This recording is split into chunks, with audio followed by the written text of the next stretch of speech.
Alright, welcome back. So what we have on the screen right here is a ladder logic diagram, and it's for a process that we have decided to program using the ladder diagram format.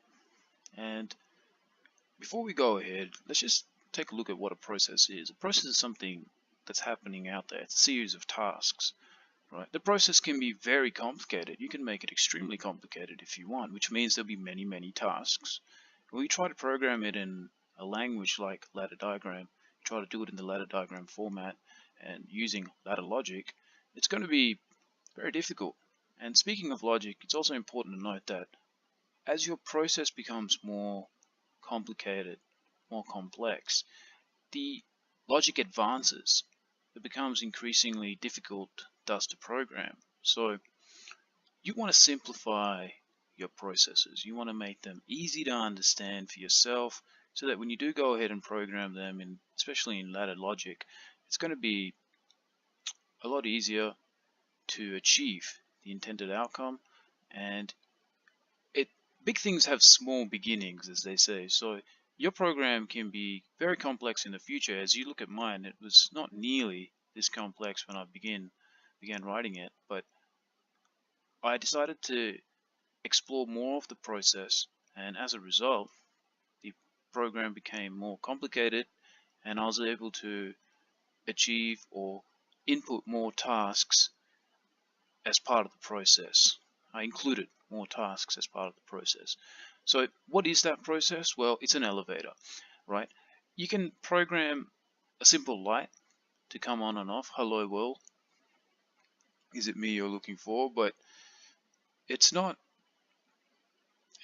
a task or an exercise that's really going to expand your skills, especially when you're trying to understand ladder logic and write more complex programs using such a language.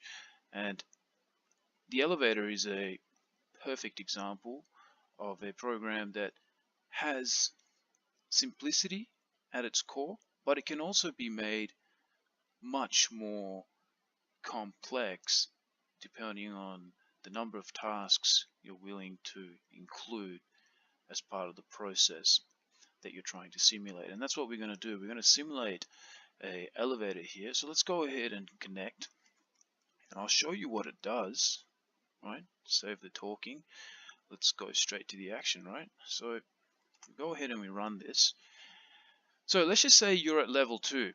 Okay, you're at level 2, you're standing here, you're standing in front of the call button. So that means the elevator has tripped a switch, the level 2 trip switch, saying that it's right there in front of you, ready to be boarded. You go ahead and you press that button. The blue light says it's at level 2, the green light says stand by, be ready to board.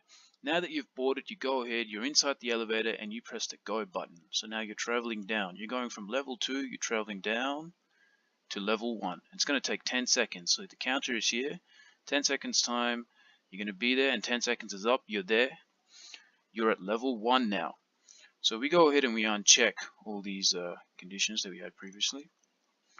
And now the level 1 is tripped, and let's just say you want to go from level 1 to level 2. Very simple, right? So press level 1, and it says stand by.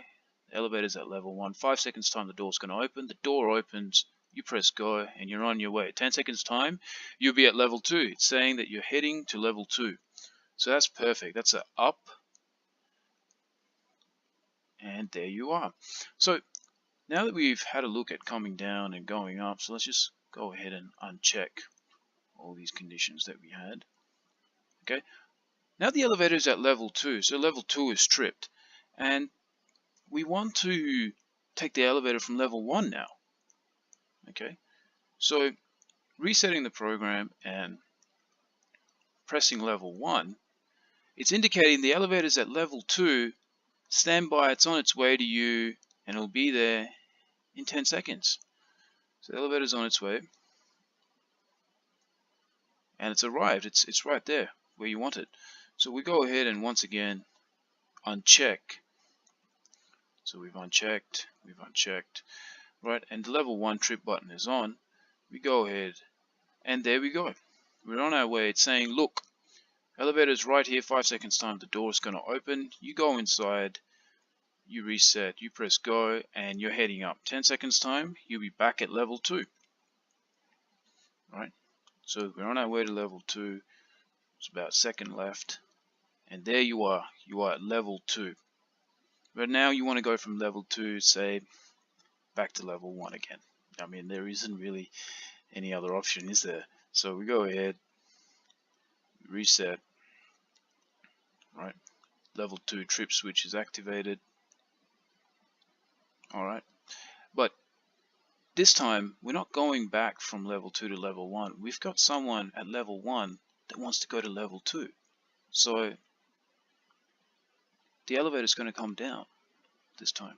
So they go ahead and they press it, and that process that happened before repeats itself. It's at level 2, stand by, it's going to be there in 10 seconds, and it is on its way. And it's arrived 10 seconds later. So we go ahead and yet again, we uncheck those parameters. Okay. And we check the appropriate ones. Level 1 trip switch is activated. We press level 1, stand by 5 seconds. The elevator is at level 1. It's going to open. In you go. Now you're in. You simply reset and you're on your way back to the high heavens of level 2. So that's a very complex program because it took me quite a while to write it out and sort it in ladder logic. There are different formats you can write it in, such as function block diagram and even structured text, but there is no language quite like the ladder logic language. Now there's a tongue twister for you, to explore the logic behind the process and to truly understand what it is you are trying to do, and also appreciate the complexity depending on the number of tasks you'd like to do. Now, if you'd notice, there are a lot of timers which I've used to simulate the movement of the elevator up and down. So let's just go ahead and stop running this program and have a quick look at what's actually going on. So we're disconnecting right now. Okay, as I was saying before, when you do write a program, it's all about understanding that process and doing your best to write a program with respect to the complexity that you elect. So a process can be infinitely complex if you were to take into account many tasks that constitute it. But if you were to go ahead and simplify those tasks, the logic greatly simplifies as well, and as a result you're able to write a very basic program. So when you have a program like this is actually fairly complicated from the initial version of the program, which was essentially to just go up and down. There is no need for all the additional information as to where the elevator is, how long it's going to take, standby, trip switches, reset buttons. There's not a lot of need for all this because you could just simply make a program much simpler by reducing the number of tasks and thus the complexity. So let's go ahead and have a look at my program. When I initially started, it was very clear to me that, look, it's going to be a call button, it's going to have to run a subroutine, it's going to have to check, and it's going to have to go ahead and execute the appropriate tasks to allow passengers to head to the level that they want, and more importantly, get the elevator to the level that they're at and provide information to them as you would in a real live situation right now.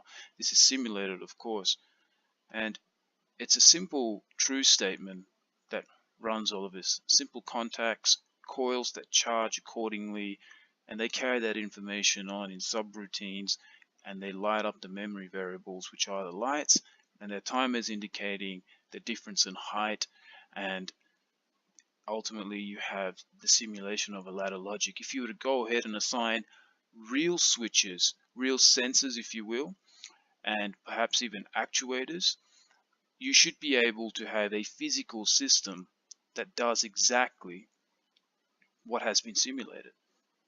And if there were more tasks such as an emergency stop, if there was even a physical reset switch, which means I would not have to continuously press it as the program runs so that it can initialize itself. It will initialize itself after perhaps passing a certain point as it elevates, or even as it reaches the ends of its destination due to a physical switch. You could even have capacity detection in terms of weight. Has the capacity exceeded, and if it has, should the program run or should it stop, so on and so forth. So this is a great example, the elevator logic in ladder logic format, as to understanding how to go about developing a program to initiate and execute the tasks that are part of a physical process.